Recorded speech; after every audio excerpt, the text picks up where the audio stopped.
You see this woman, she's really excited about her church. She's really in love with her church.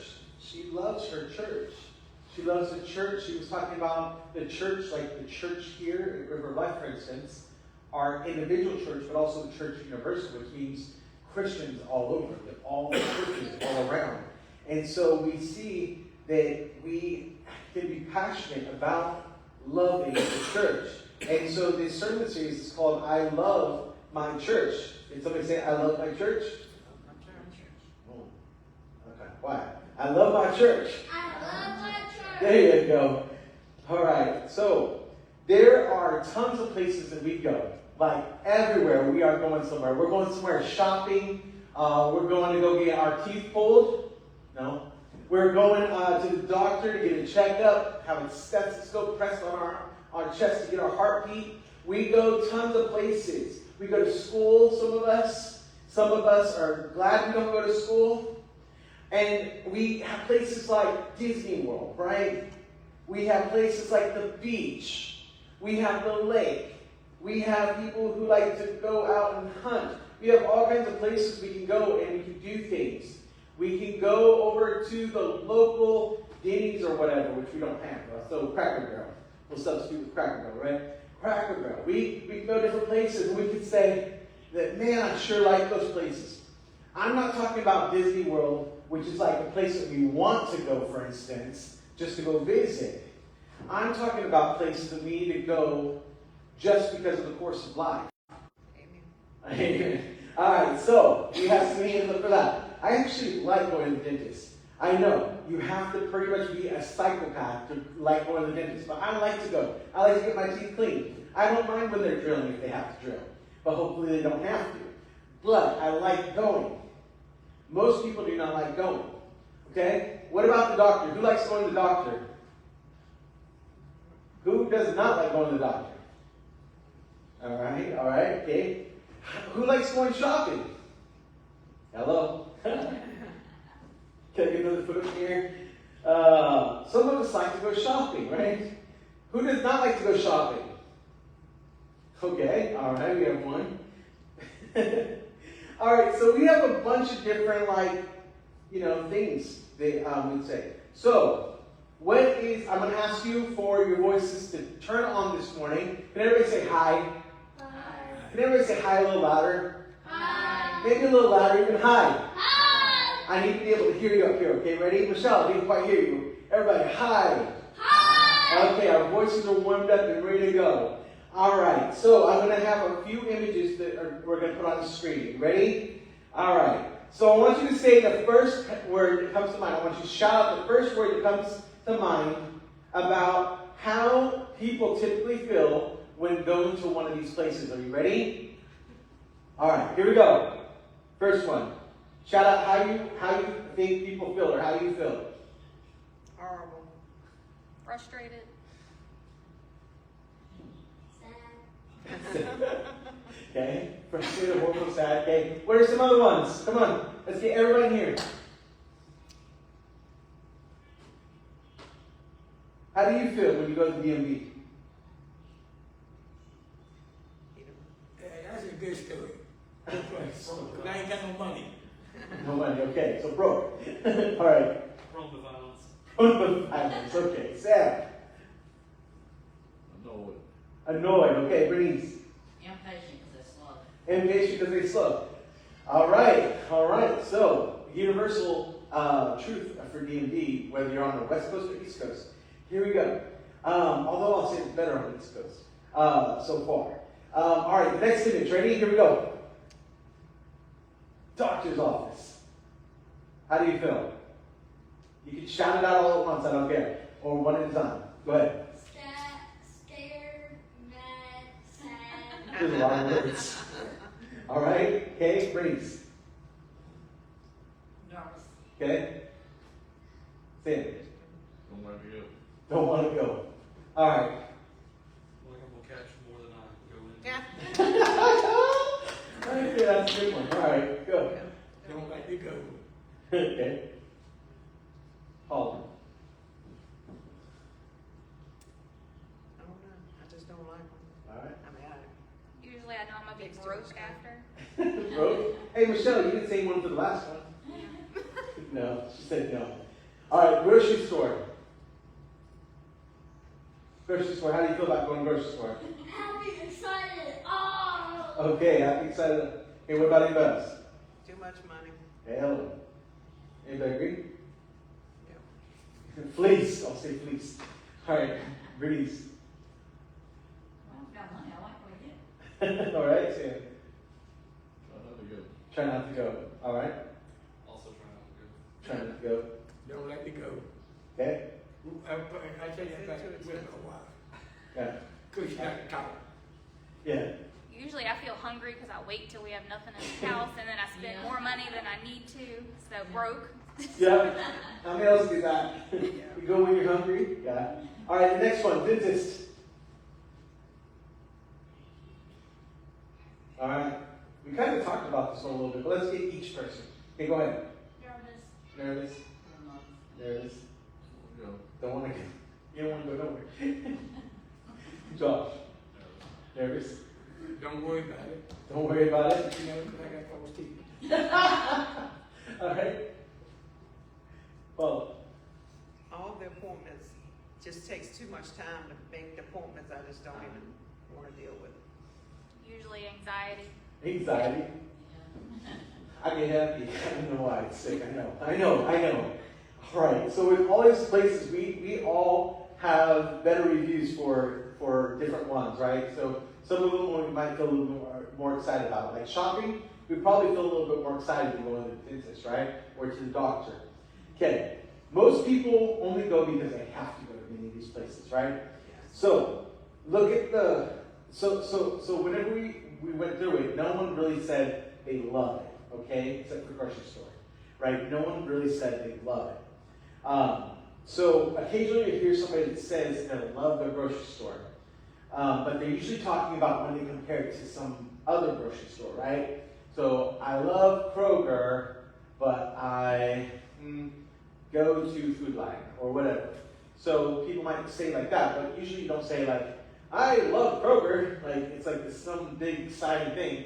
You know, people might do that with like Disney World or something. I love Disney World, I love Disneyland, but you will usually just hear people comparing with these certain places. Does anybody love the DMV? Hello. But you might say, I love going to the South Hill DMV versus the Chase City or whatever, you know. So you might say it in that context. You might even say the same thing about your doctor, because you know your doctor might be better than another one that you visited in the past. So you might say, I love my doctor. Well, but do you really love your doctor? Probably not, right? So, I wonder what people would say if we put a picture of our church up on the screen. How would we feel if we put a picture of our church up on the screen? Excited, happy, right? You wonder what people would think, right? Now, if we think about it honestly, do we think about the church the same way as we do going to the DMV or going to the supermarket or going to the grocery store, going to the doctor's office? Do we think about the church in that same way? Is it a place that we have to go, or is there a little bit more to it? Is it something we have to do? Is it just something on our checklist that we must get off? I need to go to Sunday service because my grandmother took me. I need to go to Sunday service because my mom took me. I need to go to Sunday service because I'm worried about what other people would think. Is that where we're at? You got to think about it real quick. Why do we love the church? Think about all the people who aren't here with us today. Maybe they have other things going on. Maybe they have vacation plans, which is fine. Maybe there's people that we start to think about, maybe stretch our minds back a little while, and they haven't stepped into the church in a long time. And they may have fallen away from the church. Or maybe there's people who've never stepped into the church. They grew up maybe in the church, like his kids. So I'd be willing to bet that many of these people, they would describe the church as the DMV, the doctor's office, the dentist's office, the grocery store, is just another to-do, another task. And they might not be too far off from the truth. if we're not careful, we can make the church something it's not intended to be. Is the church what God intended it to be? Is our church here in this community, River of Life, is it what God intended it to be? Is it His idea about what community should look like? See, the Bible gives us a unique plan for God's church. His plan was for it to be a community, not to be a shopping experience with all our wants and all our likes, all our preferences involved, but it was something just to come together as a community of believers to build and encourage one another up, and to be prepared for the task of going and reaching people in our community, for going out and doing good works in our community. See, He has us bound together for a reason, which is relationship. Relationship with God first, and relationship with one another. Now listen to this. I took this directly from the website. Ready? River of Life Ministries is a church for all people. We are a community of faith who believe the message of Jesus Christ and our responsibility to share that message with our community and the world. We know that through community involvement and regular service opportunities, we will be the church Jesus Christ desires us to be. We are a church that exists to serve and love Southfield and beyond. I believe God wants us to love the church this morning. Can somebody say love? Love. Right? Not the love that sometimes we see in the news. Not the love that we've maybe experienced in the past, but the love Christ has extended to the church and He intended the church to be. That's why we're going through and we're doing a series on I Love the Church. Can somebody say I love the church? I love church. All right. I love my church. Ready? Say I love my church. I love my church. Okay, let's look at our text today. John 13, 34 through 35 says, A new commandment I give to you, that you love one another just as I have loved you. You also are to love one another. By this, all people will know that you are my disciples, if you love one another. Do you notice the verse keeps pointing back to love one another? The verses there keep centering around the phrase, love one another. The verse is basically a preview of the church. It is showing us what the church is supposed to be like. And the church is supposed to, if you take the verse in the context, what is it supposed to be? It is supposed to be a place where people love one another. We are supposed to love one another. The church will start in the book of Acts. But here we find Jesus meeting with his disciples, telling them his followers should be known, what the reputation will be of this community he is creating. They will be a people known for their love for one another. Say, love one another. Church people are meant to love one another. Not bicker. Not have these little arguments. Not go out and judge things and say, well, I could have done it better, or this or that. Or I give more, or I give less. It's not about anything of none of our preferences, none of our thought processes. It's about loving one another as he loves us. What does this mean? What does it mean to love one another? When we say to love the church as God intended us to be, intended it and us to be, what do we mean by love? Listen, I'll tell you. Here's a good example, I think. When Becca's mother was here, we took her to Virginia Beach. And we were looking for a really good pizza place because we have yet to find a good pizza place here. Not compared to what my preference is. So some of my coworkers, I was texting my coworkers while I was there because I was working on campus too. So I decided I would text them. I said, what are the best pizza places around? So my friends all throw out these different places. My coworkers threw out all these different places. And what they would do is they gave me all these different, I had like 5 different places. And then they kind of helped me narrow it down. They said, no, these are probably the best. So I got down to 3. So then I had to go home. My gosh, it's like playing darts here. I just got to throw a dart and want to see if it sticks. So, one of the places I went to, it was called Marco's Pizza. That's the place I ended up going to. And this pizza, the crust was so hot.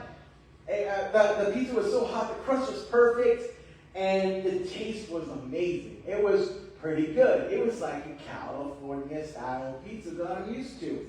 With, you guys, you probably love your pizza here. If you went over to the West Coast, you might be like, this is terrible. So for us, it's quite different too. And the thing is, I told my wife, this is the best pizza I've had since I've been on the East Coast. Since I've been to Virginia, this is the best pizza I had. Boy, I told her I'd definitely like to go back. But listen to this, the service was not that amazing. Because I was in there, and there were 2 guys sitting there. They were there longer than me. And they had cooked the pizzas, and I had ordered 45 minutes earlier. I drove 10 minutes to go get it.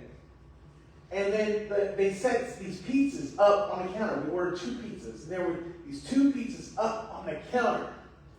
And I knew, I just had this thought. I'm like, those are our pizzas. So they sat there, and I was patient.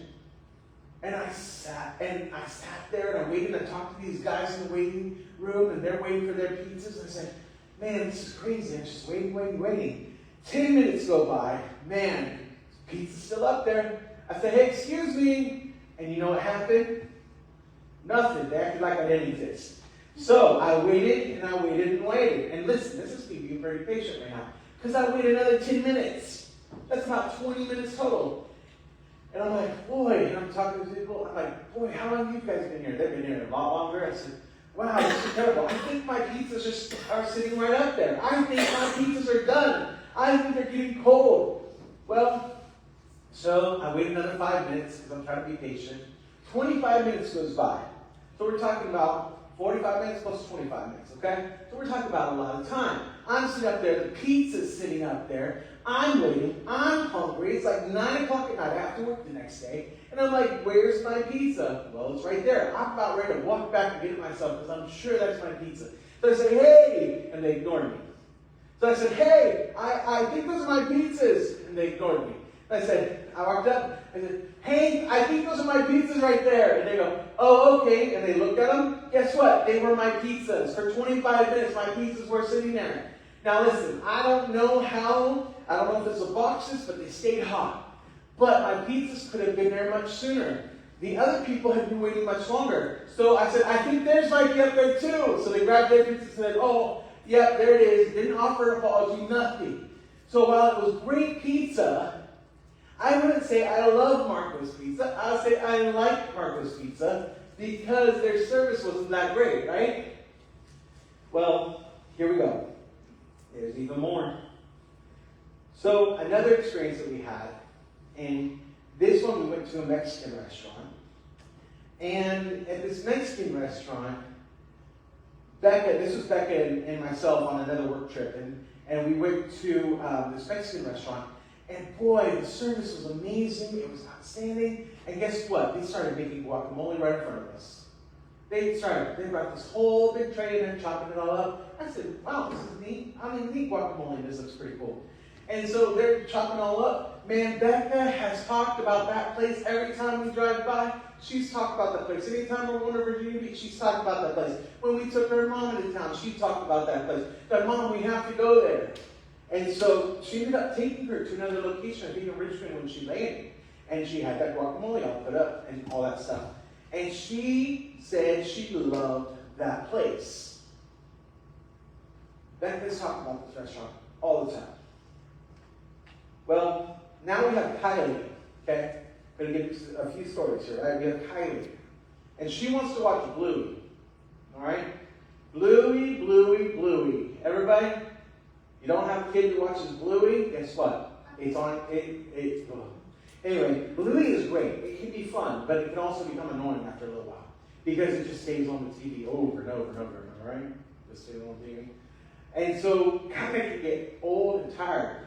But Kylie loves it. So I don't always want to watch Bluey, but Kylie does. So I watch it because I love Kylie. Sometimes I will skip on it and try to bypass it for a little bit, but ultimately I will get back to watching Bluey with Kylie. Really, so I would watch Bluey a million times with my daughter, even if I got bored with it, because she loves it. And I love her. And that's the reason why I watch Bluey. Probably until I die. So what do we mean when we say I love my church? What does it mean to love one another? Does he want us to love one another like I love my experience at the restaurant? Does he want us to love each other that way? Or does he want us to love one another like I love my child so much that I'll be willing to go the extra distance and watch Bluey with her? With the restaurant experience, we experienced something that was given to us. It provided a moment where we are fed and in a moment which we could participate in. If the experience is excellent, I could rate it so, and I'll go up on Yelp and I'll click and say, poor service, bad. Have to wait for 45 minutes or 25 minutes per night for my food. If it was opposite type, I would tell everybody about it. I would tell everybody about it. If it's poor service, I would not want to go again. With my daughter, the experience of our relationship is so important. My daughter is someone that I'm intrinsically connected with. My love isn't based on what I receive from my daughter. My love is on an experience with my daughter. My love is based on who she is and what is involved in our relationship. Simple. Who she is and what she's involved. So because I care for her, I play with her and we go through life together. We have a connection. And that journey might bring about some not so great experiences, but we work on those together as we get older. Sometimes she throws a tantrum. And guess what? I still love my daughter. I'm not going to give her a bad Yelp experience. I still love my daughter. So I'm going to continually make sure that she knows I love her, even when she's throwing a fit. The church was never meant to be like a restaurant. It's meant to be about relationships. The first and foremost, the best one, is the relationship with Jesus Christ that we need to have. Our relationship with Jesus Christ is primary. We cannot do the rest without a relationship with Jesus Christ. Jesus loved us so much that he brought us into a relationship with him. His death on the cross was an act of love for us. Earlier in John, we were told it was because God so loved us that he gave his son to die for us, that we might have real life. He intentionally loved us and served us. In being brought into a relationship, we're only brought into a relationship with Jesus, but also into a relationship with one another. We are more than just our relationship. Yes, our relationship with Jesus Christ is number one, primary, most important. But our relationship with one another is even more important. How people around us perceive our relationships with each other is important. How we express love towards one another is important. How we are perceived is important. How we in our hearts hold each other is important. It is really important that we make sure we are keeping one another's best interests and love at heart. Being in a relationship with Jesus means being part of the church, part of his kingdom, and part of the family of faith. Many people can treat the church like a restaurant. If the experience is just to their liking, if the temperature of the service isn't hot enough, or if the temperature of the service is too hot, or if the songs aren't right, or if the preaching isn't right, or if the person sitting in the third pew isn't wearing the right hat. Seat isn't wearing the right hat. Or if someone comes in not looking like the way we think they should look, then we will go somewhere else. We will go do something else. We will not make it a priority because we're making it all about us. And we have to make sure that we are not making Jesus and his house and his people about us. Our expectations for the church were never meant to be what we make them sometimes. This isn't loving as Jesus loved. This is love as I see fit, love as I'm comfortable with, and for my own gain. The church is never supposed to be like that. You'll experience love for the church when you intentionally love the church. Intentionally. When you make it a priority, whenever you have a deep sense of love and connection for your church, you intentionally practice love for the church. When you practice love for the church, you're going to practice love for one another. That means, guess what? When you love people in your church, you do life with people in your church. You don't just see them once a week. You invite them over. You have dinner with them, or go out and take them to the park and spend time with them. I love whenever we go and we meet up at the park and we see each other as a church. However, I will not see you today. It will be too hot. Okay? It will be too hot today. But I love whenever we go out and do stuff like that, because we are truly being the church whenever we get outside the walls as well and spend time with one another. It's not about what happens just here in this building. It's what happens out there. Our relationship should not end once we leave this church building. It's not just a hi, good morning, how are you? Well, I'm good. Yeah, I'm good. And then we leave and do our thing, right? Sit here for service and then leave and do our thing. That is not what the church is supposed to be. The church is supposed to be like that lady was saying up on the screen. The church is supposed to be, I'm calling because I need prayer this week. Man, going out to a cup of coffee with someone because they just need to talk and you're there for them to pray with them. Doing life together. Going and, having your families get together. Doing things together. The church is not about just trying to have a convenient slot on our schedule. It's about doing life with one another. See, when we intentionally practice love, that means, listen, it is so easy. Trust me. I get it. It's so easy to go out there and go about your week and not consider anything else beyond what you have to do. Why? Because our lives are so packed with things. We have so many bills to pay. We have so much on our agenda. But let me try to pierce that trap for a second. And what would it look like if the church was intentionally, that means the church, the people, you were intentionally taking time out of your week to reach out to somebody in this church, to encourage them, to maybe meet up and go get a bite to eat together. I'm not telling you to foot the bill or anything. I'm just saying get together. Encourage someone. Lift somebody up. Call somebody, let them know, or text somebody. I'm praying for you. Some of my friends, I haven't talked too much in years, but every once in a while, I know God is leading me to think about them and pray about them, and I text them and say, and I let them know, I say, I'm praying for you today. And then they're like, man, it's been forever, but thank you, that's amazing. And then you know what? Sometimes, guess what? They do the same thing in return. And guess what? It usually happens right when you need it. Right when you need that. Too many of us, whenever we're focused on our own schedules, we're missing out on blessings that are returned because we're not planting the seeds into other people's lives, so we're not getting it back sometimes when we need it. God will send people your way. Be faithful to bless and plant into other people, sow seeds into other people's lives. Encourage one another. Be there for one another. What does it look like to intentionally love the church? That's what we're going to talk about in the next few weeks. So I'm going to give you an overview of what we'll be looking at. We're going to look at love by connecting and love by serving.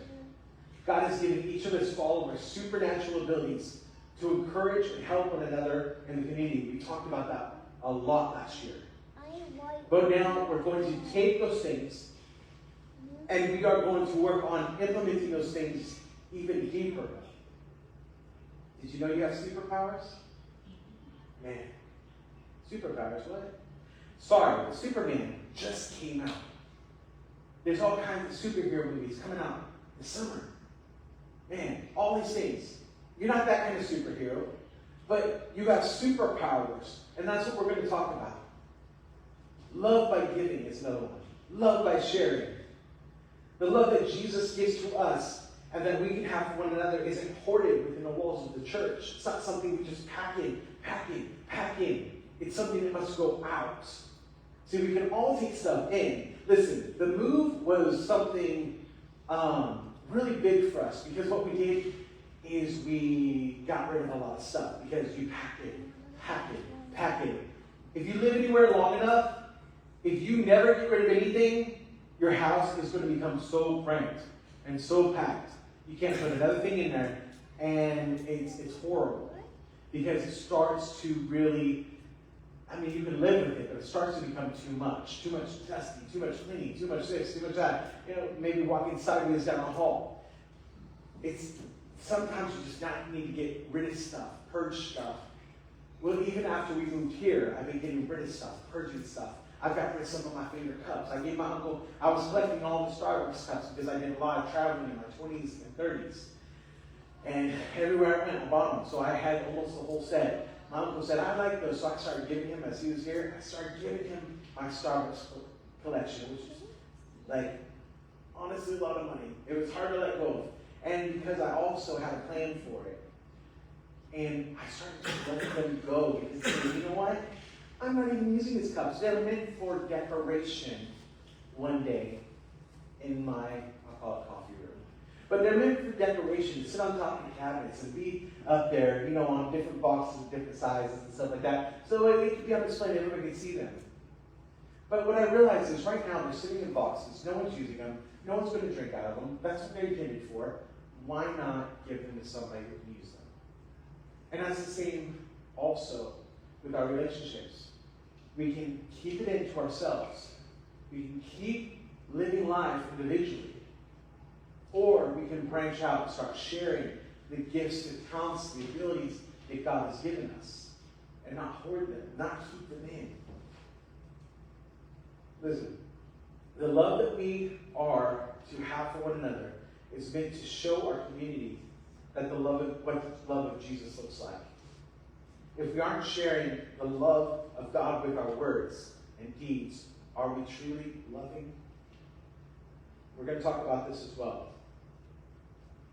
I want you to stick with us for the next few weeks as we see what God wants for His church. Listen, I believe this being in community and fellowship and relationship with one another, it's more important than knowing people's names. It's not important where they sit on Sunday. It's important having that relationship. We love one another when we stand alongside one another, being connected with one another, and ensuring that we're not alone. We're going to talk about giving. We're going to talk about things like giving, but we're not going to talk about it the way you expect. We're not going to talk about just throwing a bunch of money in tithes and percentages and stuff like that. We're not going to talk about guilt trips and try to get you to give more. We won't talk about those type of things. But we're going to simply talk about giving as an indicator of love. Some of us have had negative experiences with church in the past. And I'm sorry for those who've had negative experience in the past. Let me ask you, who's had a negative experience in church in the past? My hands up. Right? It can be very difficult. That is why we have to transform and have a relationship with one another, be the church that He's intended us to be. There are two things that I want to challenge you as we leave the church today. Let people know that you love church. I want you to let somebody know this week that you love church. I'm not talking about your spouse in here. Let somebody know that you love the church. Okay? Your church. Take a flyer, take a church flyer, and share it with someone this week. And then I want you to take a moment and text me if you have a good conversation with somebody this week, where you're sharing your faith, or you get to talk about the church. Share it. Let me know what's happened. Let me know what God is doing. Because this can be a very exciting journey that we go on. We can show people, first of all, we can love the church. I love my church. And guess what? I do love my church. I know we all love our church in here. We have to make sure that we're demonstrating that we love our church, love one another. That we're taking, and our community can see that we love our church. We need to continue to show that we love our church and sharing our church with others. that we take our church into the community and not just keep it in here. So that's the challenge for this week. It's just to have that conversation, let people know that you love the church, and then take the flyer and share it. And next week we will not have service here, but the following week we're going to begin to talk even more about why we should love our church. We're going to go deeper. This is the intro Sunday. We're going to go in deeper on why we should love our church. And we're going to cover that for 4 additional weeks. So be intentional this week and take and have those relationships spread outside of Sunday. Take them outside of Sunday. Take the flyer, share your faith in the community, tell people you love the church, but maybe try to do something nice for someone in the church this week. Maybe call them up, pray for them. Give them something extra, like a blessing, like take them out to a cup of coffee. Can we stand this morning?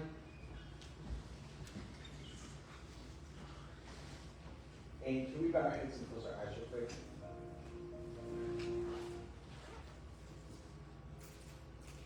And I want to ask you something, with no one looking around real quick, as we just close. I want to ask you, maybe, just maybe, we've been looking at what the church can do for us. Maybe, just maybe, we need to start thinking about how we love one another. This does not mean we're doing a bad job at it, church. In fact, I don't believe we're doing a bad job at it. But what I'm asking is, could we love the church, love one another even more in a greater sense? Can we do more in our week to be intentional with those around